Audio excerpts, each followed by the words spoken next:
आबे उदाई पैरी बजाते आबे। पैरी बजाते आबे उदाई पैरी बजाते आबे। आगे नवराती आगर नदी माँ, आगे नवराती अर्पा नदी माँ सगुरी नहाए आबे पैरी। हाँ पैरी बजाते आबे उदाई पैरी बजाते आबे। पैरी बजाते आबे उदाई पैरी बजाते आबे।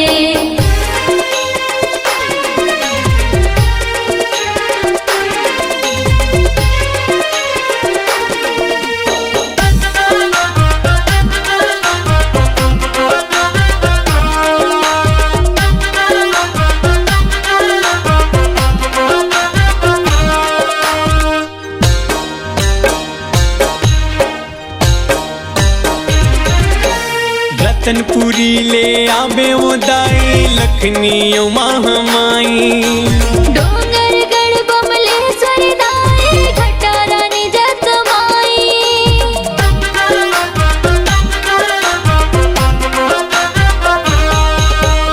रतनपुरी ले आबे उदाई लखनी महामाई। डोंगरगढ़ बमलेश्वर दाई घटारानी जतमाई। झरत झरना तोरे आंगन माँ,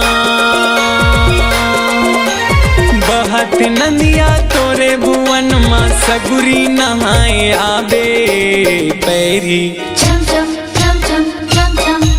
पैरी बजाते आबे उदाई पैरी बजाते आबे। पैरी बजाते आबे उदाई पैरी बजाते आबे।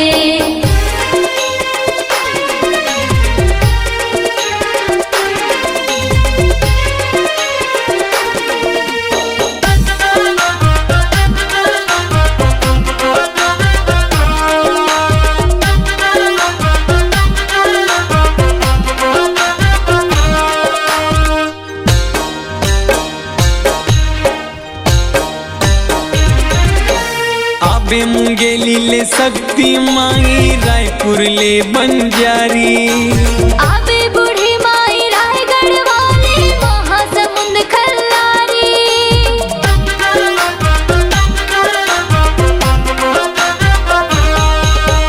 हथनी कला ले आबे उदाई अष्टभुजी दुर्गा दाई। परमेश्वरी अंगार मोती भुवनेश्वरी खुड़िया माई। बैठे लंगुरवा डोंगरी गढ़मा,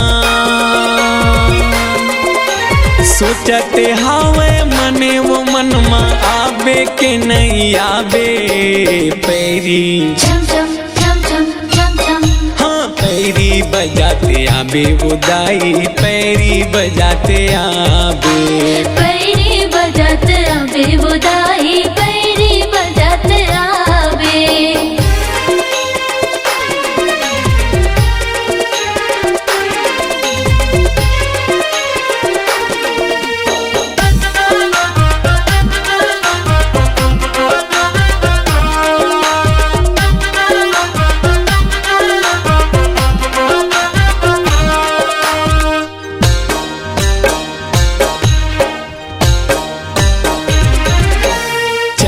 हासिनी नाथल दाई कांकेर ले माँ शिवानी वो। सर्व मंगला मड़वा रानी तिफरा ले महाकाली वो।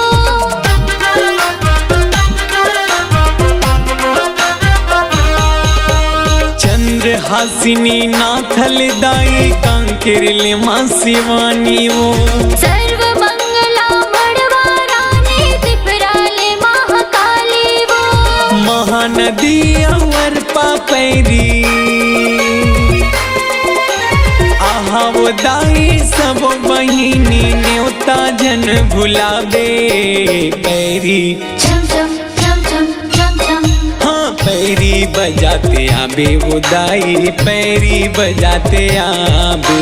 पैरी बजाते आबे उदाई पैरी बजाते आबे। आगे नवराती आगर नदी माँ,